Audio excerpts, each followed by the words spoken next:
చోటైతే కూర్చున్నారో అది ఈ రోజు నుండి 400. హాయ్ ఫ్రెండ్స్, మన భూమి ఏ విధంగా ఏర్పడింది అనే విషయాలు బిగ్ బ్యాంగ్ థియరీలో కొన్ని కోట్ల సంవత్సరాల తర్వాత ఈ భూమిపైన జీవం ఏర్పడిందనే విషయం తెలుసుకోవాలి. ఎందుకంటే 1300 బిలియన్ ఇయర్స్ ముందు మనకు బిగ్ బ్యాంగ్ జరిగింది. చూశారు కదా, ఇది మన పాలపుంత గెలాక్సీ. అయితే శాస్త్రవేత్తలు ఏమంటున్నారంటే సూర్యుడు మన బిగ్ బ్యాంగ్ జరిగిన తర్వాత ఈ యొక్క సృష్టి ముందలకి వ్యాప్తి చెందడం జరుగుతుంది. చూస్తున్నారు కదా, ఇట్లా కదులుతూ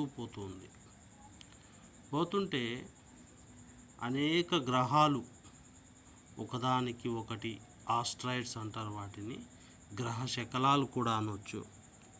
అలా గ్రహ శకలాలు ఏర్పడుతున్నప్పుడు ఇక్కడ చూడండి, ఒక ధూళి మేఘంలా కనిపిస్తుంది. ఆ ధూళి మేఘము ఏమైందంటే, ఆ ధూళి మేఘం మీకు రౌండ్గా తిరుగుతుంది చూసారా, ఆ రౌండ్గా తిరిగేటప్పుడు హైడ్రోజను ఏమైందంటే అక్కడ ఫామ్ అయింది. హైడ్రోజన్ ఫామ్ అవ్వడం వలన ఏమైంది, వెంటనే అక్కడ సూర్యుడు అనేటటువంటి ఒక నక్షత్రం ఏర్పడింది. ఈ యొక్క గ్రహ శకలాలు చూస్తున్నారా ఫ్రెండ్స్, చాలా గ్రహాలు ఏర్పడాయి. Mercury, Venus, Earth, Mars. ఇట్లా శాస్త్రవేత్తలు చెప్తున్నటువంటి థియరీ. ఇక్కడ ఎర్త్ 3వ గ్రహం. అయితే అప్పుడు ఉష్ణోగ్రతలు మన యొక్క భూమిపైన చాలా ఎక్కువగా ఉంది. ఈ లావా ప్రవహించి ఇక్కడ చూస్తున్నారు కదా, వేడిమి 450 నుంచి 1000 డిగ్రీస్ వరకు. అయితే ఈ యొక్క ఉష్ణోగ్రతలు ఉన్నాయి. అయితే ఈ యొక్క లావా అంతా ఒక దగ్గరికి చేరి ఫామ్ అయ్యి మన భూమి ఏ విధంగా ఏర్పడింది, మరి మన ఖండాలు, సముద్రాలు తెలుసుకుందాం. ఇప్పుడు సూర్యుడు ఫామ్ అయ్యాడు. అయితే సూర్యునిలో మనకు సూర్యుడు ఎంత పెద్దవాడు అంటే, మిగిలిన 9 గ్రహాలు మొత్తము అంతా కలిపితే మనకు 100లో 5% మాత్రమే ఉంటాయి 9 గ్రహాలు. అంటే సూర్యుడు ఎంత పెద్ద ఉంటాడో మీరు తెలుసుకోవచ్చు. ఈ యొక్క లావా అనేటటువంటిది భూ కేంద్రం వైపుకు ఎలా వెళ్తుందో చూడండి, వేడిమి, అది దాన్ని లావా అంటారంటే ఏదైనా సరే కరుగుతుంది, రాళ్ళు కరిగి. అయితే సముద్రాలు ఎలా ఏర్పడ్డాయి అంటే, ఈ యొక్క ఆస్ట్రాయిడ్స్ ఉన్నాయి కదా, ఉప్పు, నీరు, ఖనిజాలు, ఇవి ఉల్కలు. ఈ యొక్క ఆకాశంలో ఉన్నటువంటి ఉల్కలు, మేఘాలు కనిపిస్తున్నాయి కదా, మెరుపులు, తర్వాత వర్షాలు పడడం వల్ల ఆ ఉల్కలో కొంత భాగం నీరు, హైడ్రోజన్ ఉండడం వల్ల ఇప్పుడు మనకు కనిపిస్తుందిగా నీలి కలర్లో భూమి. ఆ విధంగా కొన్ని కోట్ల సంవత్సరాలు జరిగింది ఈ యొక్క ప్రక్రియ. ఈ కోట్ల సంవత్సరాలు జరిగిన ప్రక్రియలో మనకు భూమి, టెక్టానిక్ ప్లేట్స్ అనేటటువంటివి ఏర్పడ్డాయి. అంత ఈజీగా భూమి. అయితే ఇక్కడ చూడండి, అగ్నిపర్వతాలు సముద్ర గర్భంలో నుంచి పైకి రావడం గమనించండి. అయితే ఇట్లా ఈ సముద్రంలో నుంచి వచ్చిన అగ్నిపర్వతాల వల్ల ఏం ఏర్పడ్డాయంటే, ఒక భూమిపై, సముద్రం పైన ఒక పర్వతాల్లాగా ఒక మట్టి దిబ్బలు ఏర్పడ్డాయి. మట్టి కొండలు అనుకోండి. ఇలా సమాంతరమైన ప్లేసెస్గా అప్పుడు ఏమీ లేవు. అయితే అలల తాకిడికి కానీ, తర్వాత కొన్ని ఆస్ట్రాయిడ్లు ఢీ కొట్టడం వల్ల కానీ ఇట్లా గుంతలు, మిట్టలుగా ఉన్నటువంటి ప్రాంతాలు అయితే మనకు ఏర్పడ్డాయి భూమిపైన. ఈ విధంగా ఏర్పడిన తర్వాత కొన్ని కోట్ల సంవత్సరాలు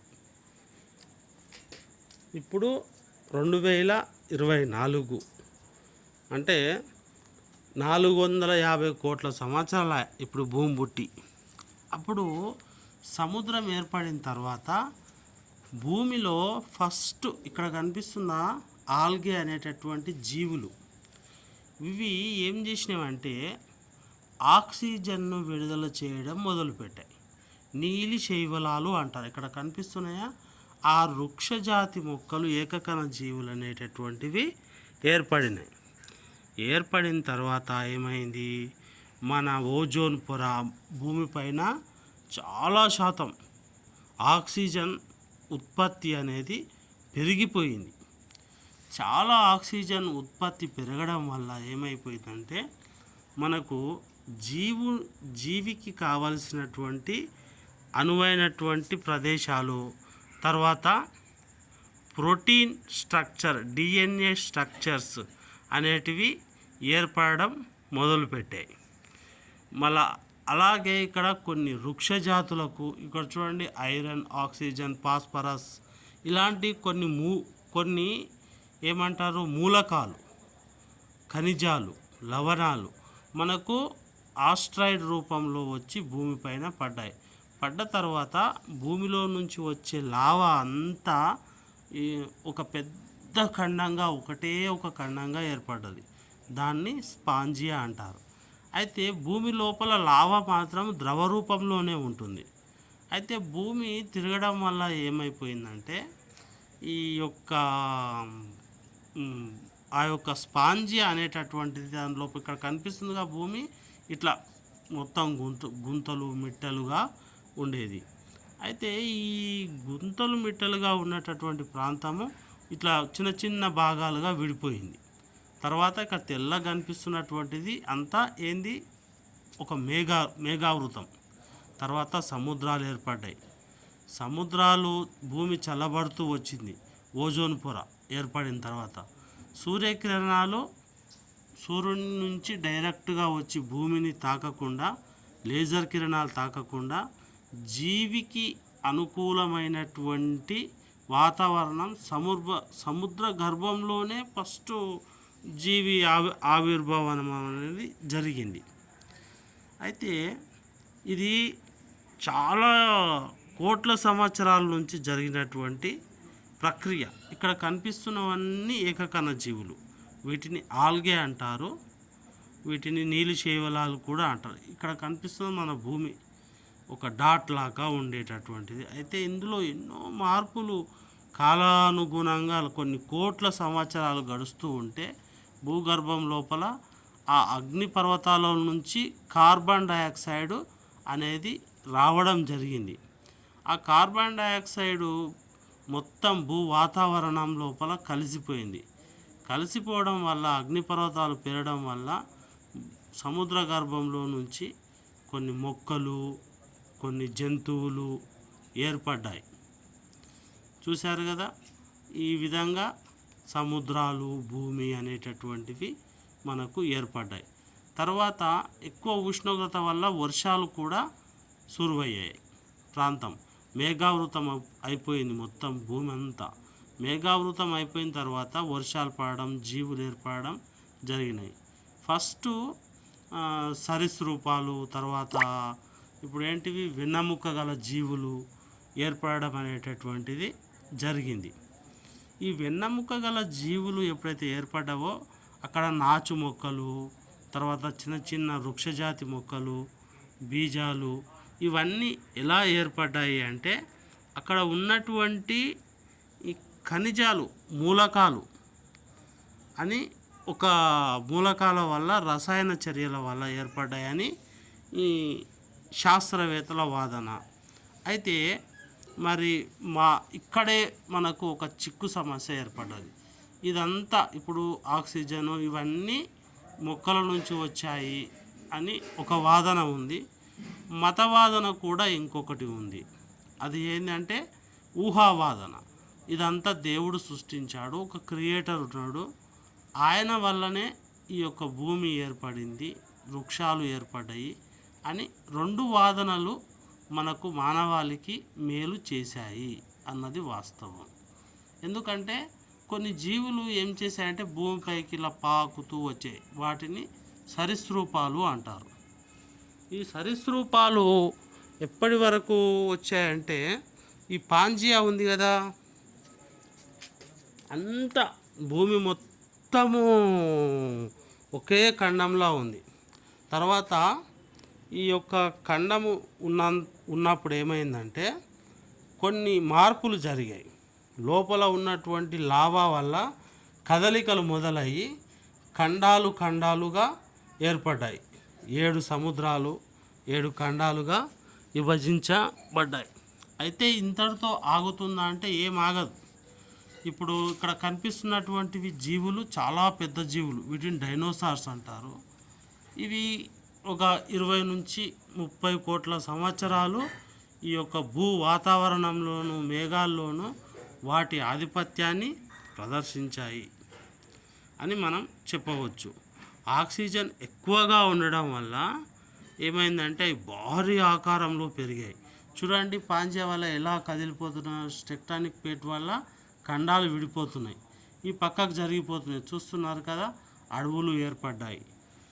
ఈ విధంగా అయితే మన భూమి ఏర్పడిందని మన శాస్త్రవేత్తలు అయితే ఒక థియరీ ఏర్పాటు చేసినారు. ఇది ఒక ఎవిడెన్స్, ఎందుకంటే ఒక ఊహ కాదు, ఇది వాస్తవము అని వాళ్ళు చెప్పినటువంటి దానికి మనము ఇట్లా ఖండాలు మన టెక్టానిక్ ప్లేట్లు కదలడం వల్ల ఇప్పుడు ఉన్నటువంటి హిమాలయ పర్వతాలు ఉన్నాయి కదా, అవి పోయి ఒకదానికొకటి ఈ యొక్క ఖండాలు గుద్దుకోవడం వల్ల పెద్ద పెద్ద పర్వతాలు ఏర్పడ్డాయి.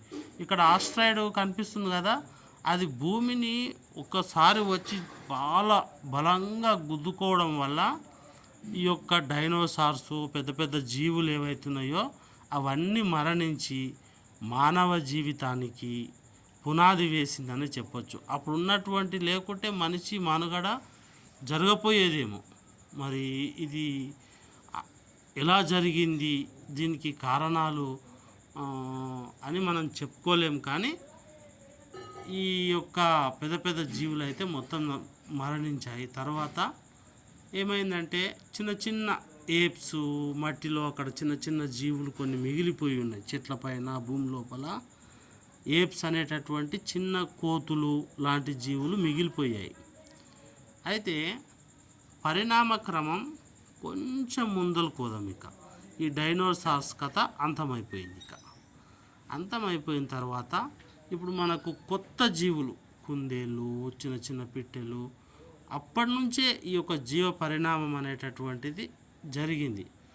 జరిగిన తర్వాత చాలా సంవత్సరాలు గడిచిన తర్వాత మనకు ఈ యొక్క ఆఫ్రికా, ఇప్పుడు ఆఫ్రికా ఖండంలోనే ఈ యొక్క మనిషి మొట్టమొదటి పుట్టాడని కొన్ని థియరీలు చెప్తున్నాయి. అలాగే ఈ యొక్క భారతదేశంలోనే మనిషి మనుగడ మొదలైందని కొన్ని థియరీలు చెప్తున్నాయి, రామాయణ ఇతిహాసాలను బట్టి చూస్తే. అయితే ఈ యొక్క ఖండాలు 7 ఖండాలుగా విభజించిన తర్వాత చాలా పచ్చటి వనాలు, ఇవన్నీ అడవులు ఏర్పడ్డాయి.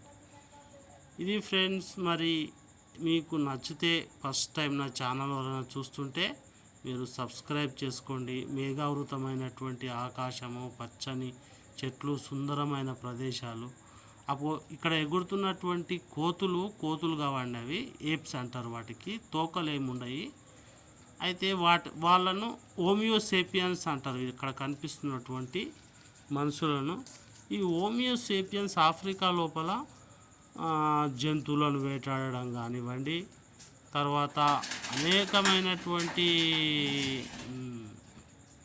ఈ పనిముట్లతోని నాగరికతలు వెలిసి మరి ఆధునిక మానవుని దాకా బుద్ధిజీవులుగా ఎదిగేటటువంటి ఈ మనిషి మనుగడ ఇక్కడి నుంచి మొదలైందని మనం చెప్పుకోవచ్చు. అంటే 450 కోట్ల నుంచి మనిషి ఉన్నాడంటే లేడండి. మనిషి ఉన్నది కేవలం ఒక 5 లక్షల రమారమి 5 లక్షల నుంచి 10 లక్షల సంవత్సరాలు, 25 లక్షల సంవత్సరాల నుంచో ఉన్నాడు. కానీ అంతకుముందు మనిషి అనేటటువంటి ఏప్స్ అనేటటువంటివి లేవు. అయితే ఈ విధంగా అయితే మానవ పరిణామ సిద్ధాంతం జరిగింది. మరి నా ఫస్ట్ టైం చూస్తున్నట్టే సబ్స్క్రైబ్ చేసుకోండి, లైక్ చేయండి, షేర్ చేయండి, తప్పకుండా ఒక సబ్స్క్రైబ్ చేయండి.